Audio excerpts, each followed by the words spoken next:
Minecraft Steve here, and today I am going to react to this video.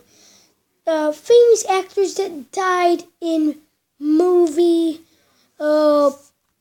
practice type of stuff, and I'm going to react to this video. I don't know if it's going to be nice or I don't know, but this guy is from Fast and Furious, I guess. So let's begin.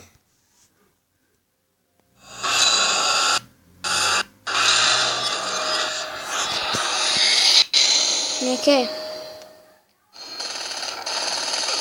Film production can be a really dangerous business. As we discussed in our video about 10 incredibly hard to shoot movie scenes, getting the action shot can sometimes mean pulling off very risky stunts that have the potential to go disastrously wrong. Fortunately, most productions have plenty of and safeguards in place, which means that on-sets are very rare. But there are still some famous cases of actors who died while filming, and others died before they could finish their current projects. Here are Screen Rant's 10 actors who died during production. Oh my god.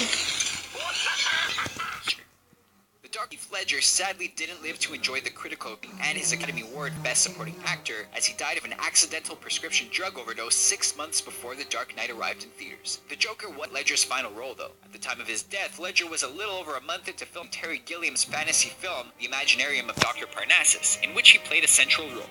Following the actor's death, Gilliam came up with the idea of having Ledger's character change his appearance, and enlisted the help of Depp, Jude Law, and Colin Farrell to take over the role in scenes that Ledger hadn't yet got around to filming. Who are you, dear?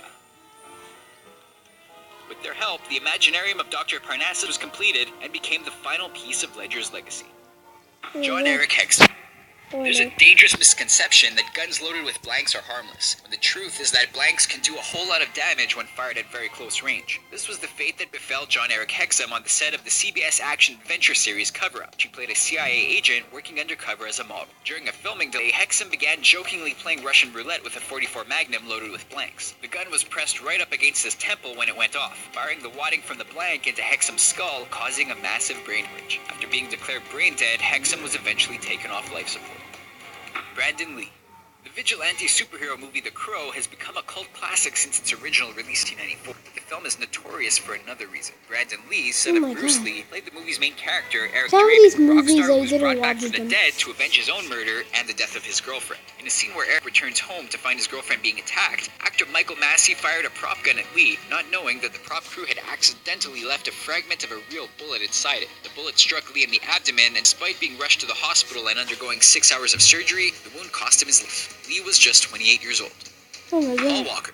Paul Walker was a mainstay of the Fast and Furious franchise from the very beginning, and his appearances in the movie spanned over a decade, from his first appearance in the Fast and the Furious to his final portrayal of Brian O'Connor in Furious 7. 2 months into production on Furious 7, Walker was killed when the driver of the Porsche he was traveling crashed the car in a lamppost 2 trees at high speed. Following the accident, Universal put production on hold to give the cast and crew time to grieve, and to give director James Wan time to figure out how to rework the film. Furious 7 was eventually completed using Paul Walker's brothers, Caleb and Cody, as stand-ins for his character, with a combination of camera trickery and CGI used to complete Brian's story.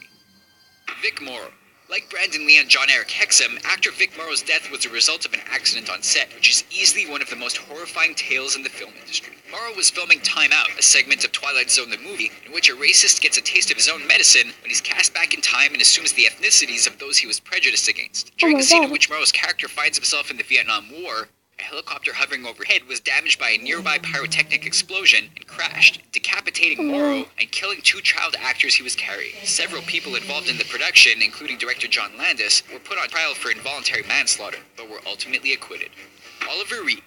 Ridley Scott's historical epic Gladiator won a handful of awards in 2001, including the award for Best Visual Effects. Among the visual effects used in the film were CGI techniques that completed actor Oliver Reed's scenes as Antonius Proximo, the gladiator trainer who becomes a mentor to Maximus Decimus Meridius.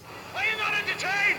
Reed died of a heart attack towards the end of filming, and his character's fate was rewritten so that instead of surviving, Proximo sacrifices himself in order to buy Maximus time to escape. To complete his remaining scenes, a body double was used and a CGI mask was placed over the body double's face to create the illusion of Reed being present. It was an Oscar-worthy effect, especially for the time, and a powerful final role for Reed. That is enough. John Ritter.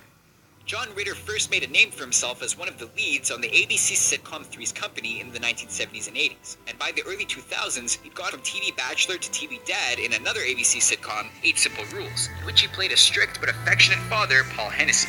During filming of the show's second season, Ritter fell ill due to a heart defect called aortic dissection, which was initially misdiagnosed as a heart attack. Despite efforts to save him, Ritter died in a hospital later that day. His death was written into the show, with the Hennessy family finding out that Paul had collapsed while grocery shopping. Bela Lugosi. Bela Lugosi starred in some of the most famous horror movies ever made, including Dracula, White Zombie, and The Black Cat.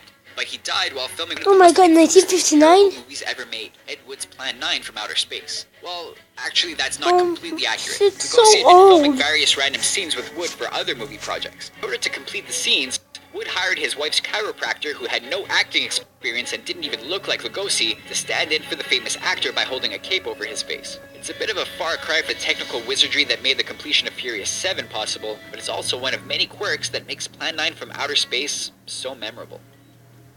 Marilyn Monroe. One of the most iconic movie stars of all time, Marilyn Monroe is known for her roles in classic comedy films like Gentlemen Prefer Blondes, Some Like It Hot, and The 7-Year Itch. Monroe's final film was a romantic comedy called Something's Got to Give, from which she was fired after 1 month of production, then later rehired with a change of director. Before filming with Monroe could resume, the actress died of a barbiturate overdose. Something's Got to Give was never completed, though the footage was later pieced together for a documentary called Marilyn. Right now I'm doing the poker face. Philip Seymour Hoffman.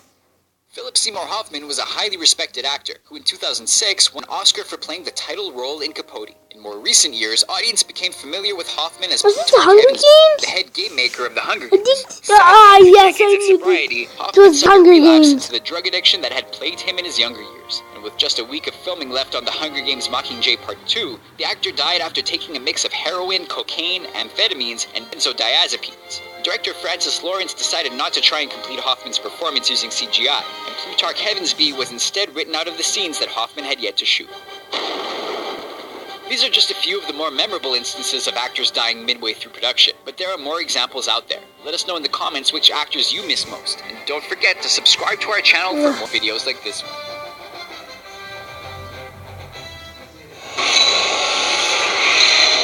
Okay, so